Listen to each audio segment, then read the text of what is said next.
floor with a cup of tea in front of my records because I just filmed a video about album art that'll be up soonish, I think, maybe a few weeks from when you see this. But while I'm here, I wanted to film a Q&A. Recently, I started a new job where I am working from home. So I'm working remotely. The company doesn't really have a particular base. Most of the other employees are in the US, and there's a couple over in Europe and one in Asia. But yeah, it's a remote job, and that means I work from home, as you will have seen in my vlogs that I've been putting out recently, if you've seen them. In those vlogs, I've been getting a lot of questions, and so I thought that perhaps it might be a good idea to do a Q&A all about working from home. So I tweeted out for some questions. Make sure you follow me on Twitter if you're not already, because that is always the place that I ask for questions for Q&A videos like this. Anyway, let's get into it because I've got a bunch of really good ones. Chase said, did you actively seek out a remote working job or did it just turn out that way? It sort of turned out that way. I was always interested in the possibility of working remotely, in the future, because it just seemed to make sense for what I do with my side projects. Working remotely means I'd have more time to do things like film a video on my lunch break or, not have to spend an hour commuting to the city and back every single day. So I thought eventually that would be something that I looked for, but this new job came along when I met the CEO of the company. ConvertKit is who I work for now, and we got talking and he said he'd be interested in hiring me, and so now I'm here. So I wasn't really job hunting, it just so happened that this job came along, and the fact that it was remote was definitely a big selling point for me, and one of the reasons why I felt like it would be a smart next step in my career. Daniela asked about that as well. She said, what's your advice for someone looking for remote work? Were you actively looking when Nathan asked you? So no, I wasn't actively looking, but my advice for someone looking for remote work is to show yourself to be the type of person who is a self-starter, who can work independently and, just get shit done without having to need someone watching over you all the time. I guess my advice would be to seek out companies who are working in this way. There's more and more of them recently who are moving towards this way of working, and a lot of companies are hiring remote workers. Often you'll look on a design job board and see remote as the location. Obviously too, you have to be working in the type of industry where you can work remotely, and I think the tech industry is the most likely types of companies to have these sorts of jobs. So if you're not working in the tech industry already, maybe look to make a shift if remote work is something that you're after. Cullen says, what do you prefer, working from home or working in an office, and how do you not get distracted? Good questions. Definitely prefer working from home and working in an office. Ironically, I find an office way more distracting than I do working from home because other people distract me more than things, if that makes sense. So when I'm in an office, there's so many other people around you and people having conversations that you just accidentally listen in on and get distracted that way, or just even like walking past your desk can be really distracting and like break your focus.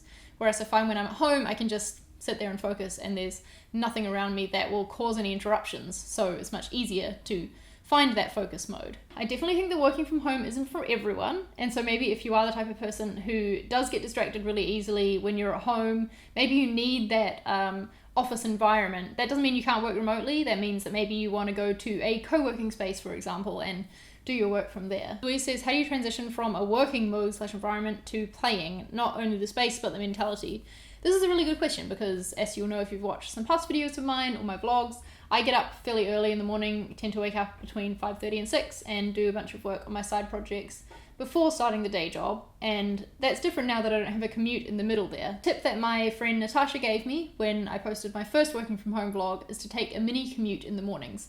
She said that going for a walk can really help, clear her head and get started for the day, and I found that to be really useful as well. So I tend to walk down to the local espresso bar and get a coffee, or go run an errand in the morning to start my day, just as soon as the shop's open or something.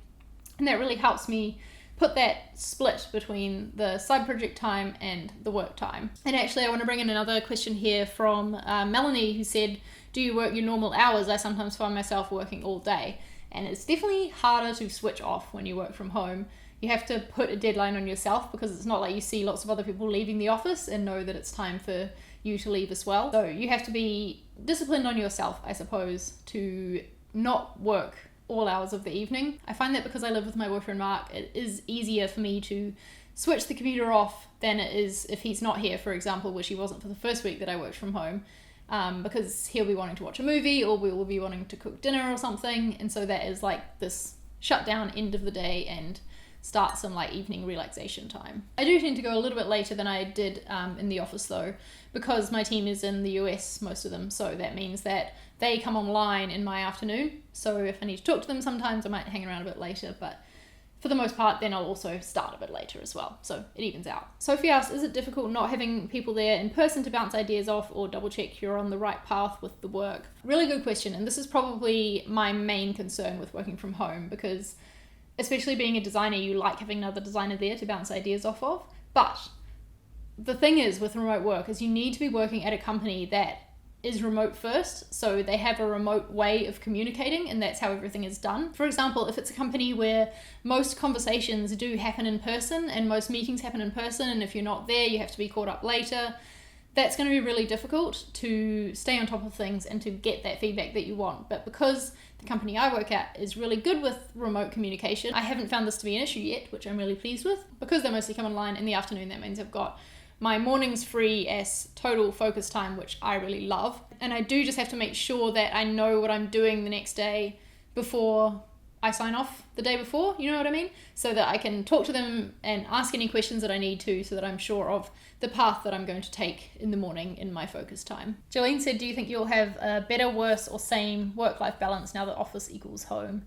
I think eventually it'll be much better, because just because I have more time, to be honest, and because I generally just feel so much happier being able to feel much more in control of my time, I suppose. I think because I have so many side projects on that I need to devote time to, that stops me from working all hours at my day job, which I can understand being a very easy thing to do for other people, because there's oftentimes I want to keep going, but also I know there's something in my side projects that I also need to be doing.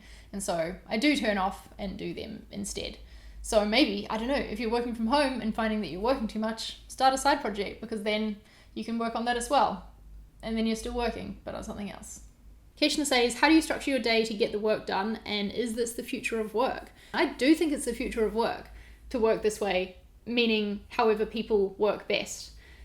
So if you're someone who works better in an office, like I said, you could get a co-working space. Or maybe your company could have a satellite office for the people who want it. Like for our team, there is an office in Nashville. But I think allowing people to work in the environment that suits them best and is most conducive to productivity just makes total sense. So I think it's definitely the future. To answer Keshna's first part of her question, how do I structure my day? So mornings is my focus time. I try and always set my tasks for the following day, the day before, so that I know when I get started in the morning what I'm starting work on. I tend to try and keep a fairly normal work schedule. Sometimes I'll try and split up my day. Firstly, like I said, with that mini commute in the morning, going for a walk to buy a coffee or do an errand or something. Or I might go and spend the morning working from a cafe, for example. There's some really nice ones around here that are good to sit in. That can be really good for a change of environment, change of focus, you know. I generally go to a cafe with a certain task in mind that I want to complete and get it done there. Anyway, that is enough rambling. This is a very long Q&A. So thank you if you stuck through it. Make sure you give the video a thumbs up if you enjoyed it. And if you've got more questions about working from home, then leave them down below in the comments, because I'm sure that I can answer them in a vlog or something. Thank you for watching. Please make sure you hit the subscribe button if you're new to my channel, because I make videos about design every Saturday, and then on Tuesdays you get to see a vlog from my life as a remote working designer. So if that sounds of interest to you at all, then please stick around, and I will see you in the next one. Bye!